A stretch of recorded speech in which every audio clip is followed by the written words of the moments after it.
Hindi po kailanman uminto ang Diyos sa kanyang paggawa.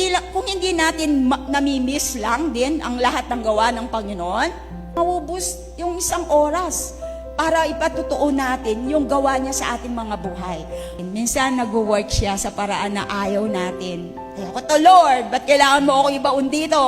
Para umusbong ka at pagdating ng araw, mapapapurihan mo ako. Amen? Dahil kung hindi ka dadaan dyan sa prosesong yan, hindi ka mag-grow, hindi ka magiging fruitful. Mga obstacles, hindi nila kayang hadlangan ang pagkilos ng Diyos sa ating buhay. What looks like a setback is actually a setup. Activate your faith in the invisible. Hindi mo nakikita, hindi mo nararamdaman, pero hindi ibig sabihin wala ang Diyos sa iyo. Remember kung sino ang kasama natin. Trust that His presence, God's presence, remains. Pagkasama mo ang Almighty God, kasama mo ang Sovereign One, kasama mo ang Diyos na may magagawa sa iyong buhay, ano ang laban sa iyo?